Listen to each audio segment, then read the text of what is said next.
Hello, नमस्ते. कसे आहात सगळे? छान ना? मी पण मस्त आहे.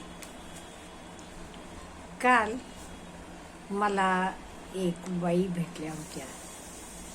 त्या म्हणाल्या, अहो, आमचा मुलगा गेले 7 वर्षापासून स्पर्धा परीक्षांची तयारी करायला म्हणून पुण्याला गेलाय आणि पुण्यात राहतो. दर महिन्याला आम्ही पैसे पाठवतो त्याला. 7 वर्ष झाली तरी अजूनही तो काही क्वालिफाय झालेला नाहीये. अहो, इकडे वय वाढत जाते आणि दुसरी नंतर नोकरी तर कुठे मिळणार? असं हे किती दिवस चालणार? ह्याच्याबद्दल एक व्हिडिओ बनवा ना म्हणून. नो डाऊट हा पर्सनल मामला आहे, त्यांचं ते ठरवायचं आहे. तरी जराशी काहीतरी जाणीव व्हावी किंवा माझी मतं म्हणा. काही तुम्ही माझे मताशी एग्री करायला पाहिजे असं नाही आहे, पण मला काय वाटते तर मी आज आपल्याशी शेअर करणार आहे. हे बघा, स्पर्धा परीक्षेसाठी आपण आपल्या आयुष्यातली किती वर्ष द्यायची, मला वाटते हे प्रत्येकानं नक्की करायला पाहिजे. आणि ते न ठरवता नुसतं एका मागोमाग एक प्रयत्न करत राहिल्यास त्यातून काय होते? नैराश्य येते, डिप्रेशन येते. आणि त्यामुळे कुठे थांबायचे हे ठरवणे खूप महत्त्वाचं आहे असं मला वाटते.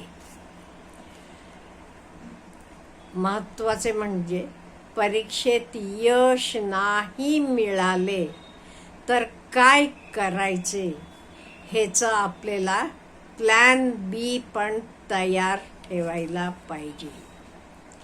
आणि मुलींच्या बाबतीत तरी मला असं वाटते, मुलींनाही त्यांचं स्वतःचं निर्णय घ्यायची मोकळीक पालकांनी द्यावी, पुरेसा वेळ द्यावा.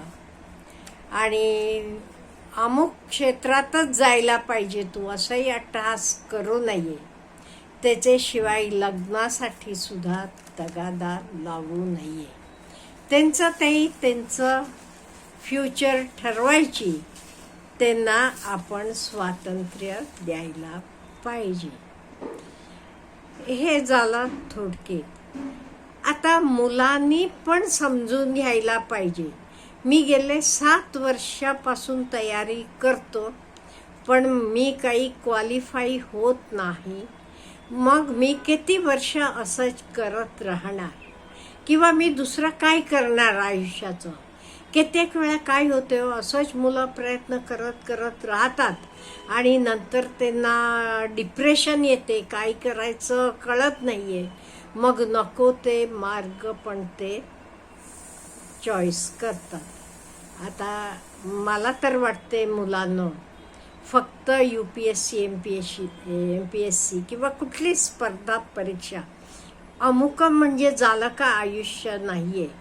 तुम्ही आम्हाला पाहिजे आहात, आई वडिलांना तुम्ही पाहिजे आहात. आणि यश असेल, पैसा असेल, रिस्पेक्ट असेल, कुठल्याही क्षेत्रात तुम्हाला मिळू शकतो. तुम्ही मन लावून फोकस करून केलात का नाही, कुठल्याही क्षेत्रात यश तुमचा हात धरणार आहे. मला वाटतं आता स्पर्धा परीक्षांविषयी विचारले म्हणून सांगते. तुम्ही 1-2 वर्ष फुली त्याला डिवोट करून करा, ठीक आहे. नंतर का नाही, मला वाटते फायनान्शियली आपण स्टेबिलिटी असणं आणि आपल्या पैसेवर आपण जगणं हे सुद्धा महत्त्वाचं आहे. आई वडील म्हणून किती वर्ष देणार? नो डाऊट ते तुमचे आई वडील आहेत, त्यांचं तुमच्यावर प्रेम आहे म्हणून 7-8 वर्ष झाली तरी ते देत आहेत. पण तुम्हाला काहीतरी आत्मसन्मान जाणवायला पाहिजे का नाही? तुमचं ओके पॅशन आहे टच करायचं म्हणून, म्हणून तुम्ही काय तुमचं अटेम्प्ट संपेपर्यंत तर करत बसणार? त्याच्यापेक्षा हे बघा 2 वर्ष तुम्ही सगळं सोडून त्याला डिवोट करून करा. 2 वर्षात झालं की वेल अँड गुड. नाही तर हे माझं मत आहे, तुम्हाला हवं तर मत तुम्ही तुमचे निर्णय घेऊ शकता.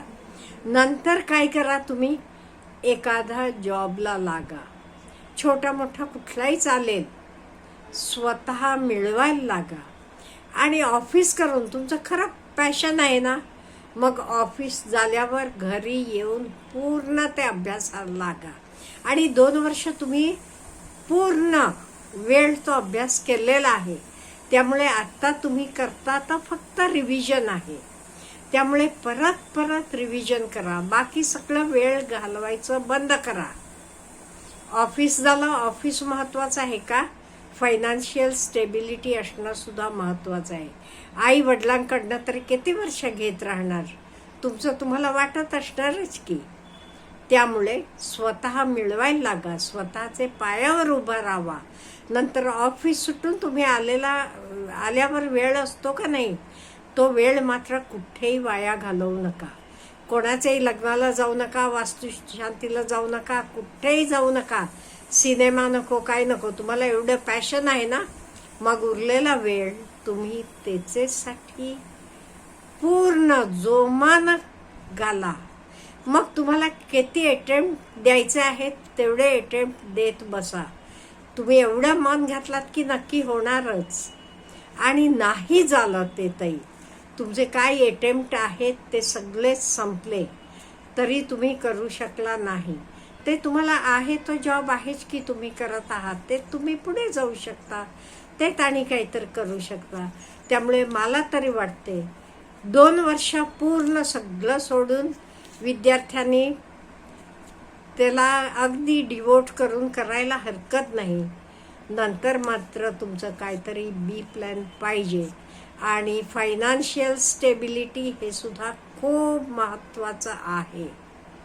नो डाऊट आज आता तुमचे आई वडील देऊ शकतात, उद्या काही घडलं ते देऊ शकले नाही की ऑल ऑफ ए सडन तुम्ही काय करणार, हा पण विचार करायला पाहिजे ना.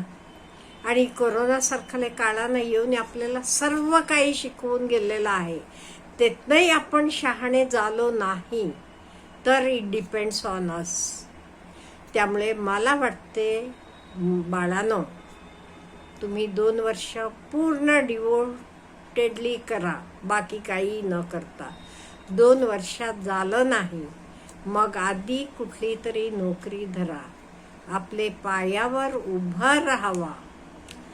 आणि नोकरी झाल्यावर मिळालेला वेळ मात्र वाया घालवू नका, बिलकुल वाया घालवू नका. कुठे लग्नाला जाऊ नका, फिरायला जाऊ नका, हॉटेलिंग नको, पब नको, काही नको. पूर्ण त्याच्यासाठी घालवा, म्हणजे तुम्हाला कळेल.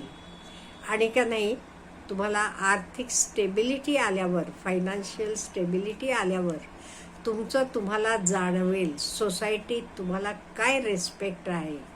आणि त्याच्याशिवाय तुम्हाला कळेल काम म्हणजे काय असते, डिसिप्लिन कशाला म्हणायचं आहे, किती महत्त्वाचा आहे, हा तुम्हाला एक्सपिरियन्स पण मिळेल, अनुभव पण मिळेल.